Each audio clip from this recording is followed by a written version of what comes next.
Hey, everybody. Rich Eisen here. Merry Christmas. Merry Christmas to one and all. Week 16, Christmas weekend games. They're lit, kids, just like your Christmas tree.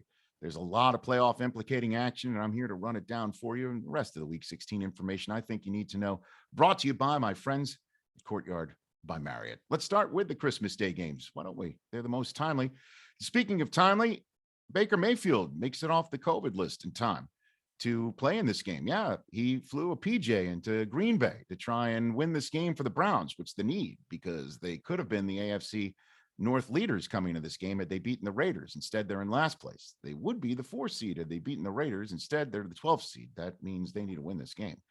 And if Green Bay wants to be the 1 seed, and I profess to think that they do, winning this game would go a step in that direction, a big one, because they would have 2 games left to play and a game and a half up on everybody else. So they need to win this football game. A big-time contest in Lambeau Field. Then you also have the night game. The Arizona Cardinals used to be the 1 seed in the NFC. Now they're the 4 seed. And if they lose this game to the Colts, my goodness, they could be out of first place in the NFC West by the end of Sunday. More on that in a second. As for the Colts, they have won a ton in a row, unlike Arizona, which has lost 2 in a row. They have a red-hot MVP candidate in Jonathan Taylor, unlike Arizona, which used to have one in Kyler Murray. If the Colts win this game, the division's still there for them. If they lose it, the division's gone because the Tennessee Titans win on Thursday night against San Francisco not only would give the Titans the division, but that would just put the Colts right there lesser than in the wild card spot than they already are. And the Chargers are playing the Texans, and the Chargers are right behind the Colts. Chargers play the Texans on Sunday, part of a Sunday slate that has a ton of playoff implicating action and division games. For instance, here we go. Ravens at the Bengals. The Bengals have already beaten the Ravens. If the Ravens want to win this division, they can't be swept by the Bengals, who are currently in first place, right? So the Ravens at 8 in the AFC need to win this football game. If they don't, the Bengals will have swept them and will have taken one step closer to printing a playoff ticket for the good folks in Cincinnati. So that's one division game. How about this one? Patriots going for a sweep of the Bills. We all know last time they faced each other, it was howling winds in Western New York, a regular winter day slated for New England in this one.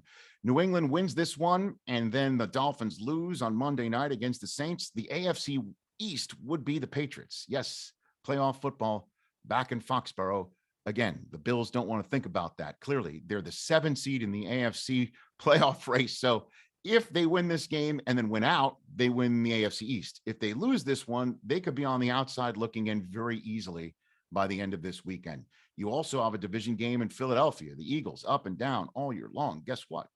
They're going to be in the playoffs if they are 8-7 in a playoff spot by the end of this week, if other results break, but they need to win this game to avoid being swept by the lowly Giants. In the NFC East, that would be a reversal of fortune, one would think, for Philadelphia Eagles team that seems to be getting its footing with Jalen Hurts and the rest of that stout running game. Carolina hosting the Bucs, another division contest. Carolina hasn't played the Bucs yet. They haven't played each other yet. There's a home and home left for the Bucs. Carolina in Carolina this week, at Carolina at the end of the season, wrapped around a visit to the Jets. So you think that the Bucs will just coast right back in the playoffs, except for the fact that Mike Evans isn't playing in this game. Leonard Fournette and Levante David are out for the rest of the regular season. Chris Godwin is out for the season, period. There are some significant injuries for the defending world champs. We're going to be facing Cam Newton and Sam Darnold. We'll see how that works out. But if the Bucs win this game, they clinch the NFC South for the first time since 2008. So it's been a long time since they've done that. Here's the next game for you. How about the Rams and the Vikings? The Rams just played Tuesday. Now they got to get on a plane and go and take on Minnesota.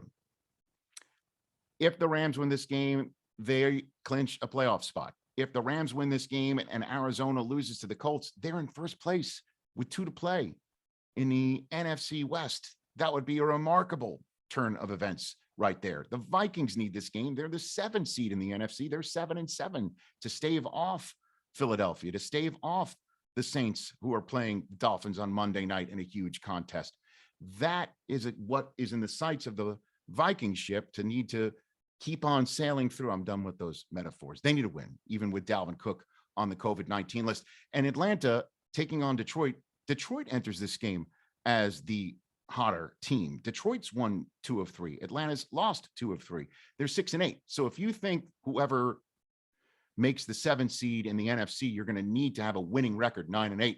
6-8 teams need to win, this weekend. Then there's the Jaguars and the Jets.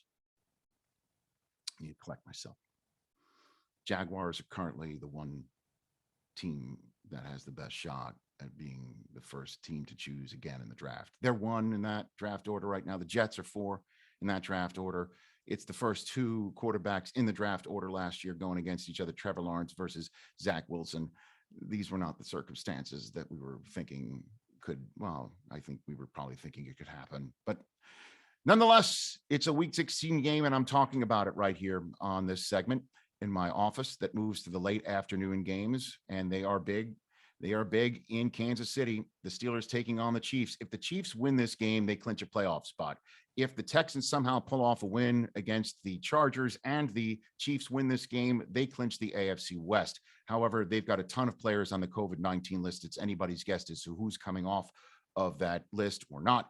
And then the Steelers, they're up, they're down, they're 7-6-1. They need to win this game. They could win the division, by the way, if they keep on winning out. And this is a big time game for them in Kansas City. Denver and Vegas, they're both 7-7. Vegas is 10th in the AFC. Denver is 13th in the AFC. The winner of this game, one would think, has a shot at the playoffs, and the loser, one would think, would have a very tough row to hoe. Chicago and Seattle. Chicago starting Nick Foles, freshly eliminated in the playoff race, unfortunately for Chicago. Seattle not used to being 5-9. As a matter of fact, they clinched their first losing season with Russell Wilson as quarterback. How will they handle all this playing out a string, even though they're technically still alive in the playoffs? And Washington, like Atlanta, 6-8.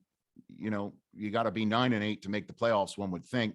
And if they lose this, Dallas wins the NFC East and gets to print a playoff ticket for all those who are Jerry's World to watch Sunday Night Football. And then there's that Monday night game where the Saints, with 2 in a row in their back pocket, but they lose their top 2 quarterbacks off of their flow chart due to COVID-19. Taysom Hill is out, and it's going to be Ian Book, the rookie Golden Domer in the Superdome, taking on a Dolphins team that's also 7-7, but have won 6 in a row. A 1-7 team is 7-7. It is really a remarkable Christmas miracle that the Dolphins have a playoff opportunity. Once upon a time, 1-7. Tua on Monday Night Football. It'll be great. I hope you enjoyed this wrap up. I think I hit everything. If I left anything out, you know what? Merry Christmas anyway.